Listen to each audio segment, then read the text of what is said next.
नमस्कार दोस्तों। आज मैं आपको एक खबर लेके आया हूँ जो कि एक घोटाले से संबंधित है, जिसमें कि बच्चों की प्रयोगशाला, पुस्तकालय और पेयजल और शौचालय की व्यवस्था के लिए जो पैसे आते हैं, उससे संबंधित एक घोटाला किया है।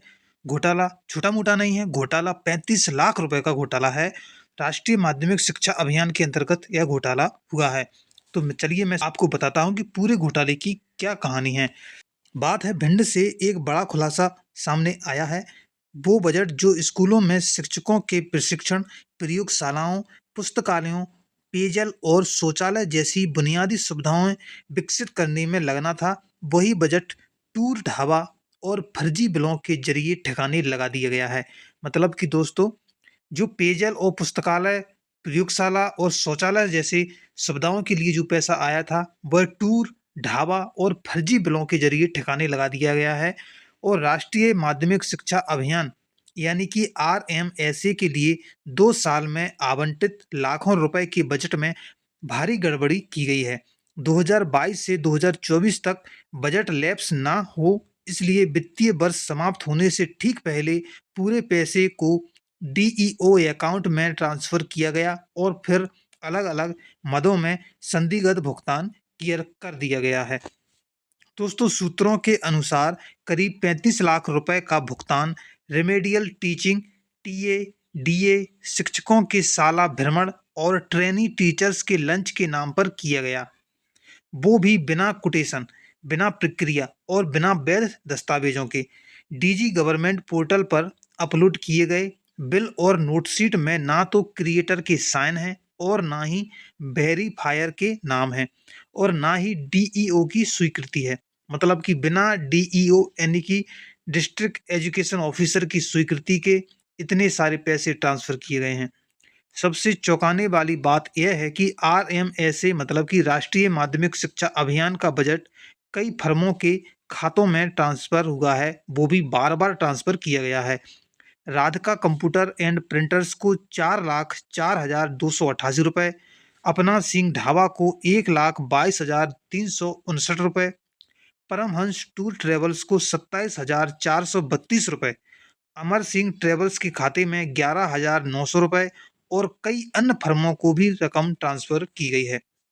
स्पष्ट नियम यह है, आरएमएसए मतलब कि राष्ट्रीय माध्यमिक शिक्षा अभियान, इसका स्पष्ट नियम है कि आरएमएसए का बजट केवल शिक्षकों के प्रशिक्षण, स्कूल विकास और आवश्यक इंफ्रास्ट्रक्चर पर ही खर्च किया जा सकता है।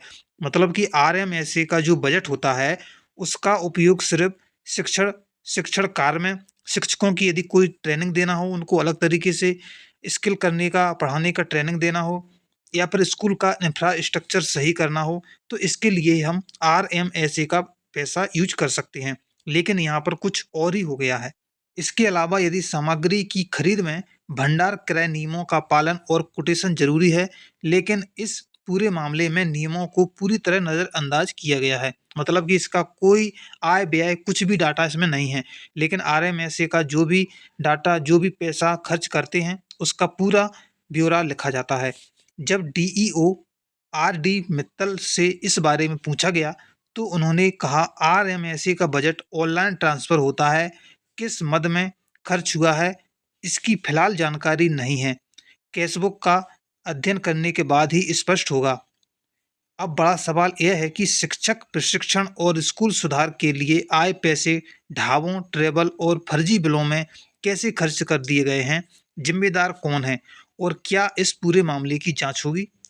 दोस्तों, भारत में एक जगह मध्य प्रदेश में दोस्तों किस प्रकार से शिक्षकों और बच्चों के प्रति एक घोटाला कर दिया जाता है, वो भी 35 लाख रुपए का उनका हक छीन लिया जाता है। ना तो उनको स्कूल में पढ़ने की सुविधा दी जाती है, ना ही प्रयोग करने के लिए प्रयोगशाला बनवाई जाती है और ना ही पेयजल की सुविधा है, ना ही शौचालय की सुविधा है, ना ही अच्छे टीचरों को बनाने के लिए उनको बेस्ट ट्रेनिंग देने की सुविधा है।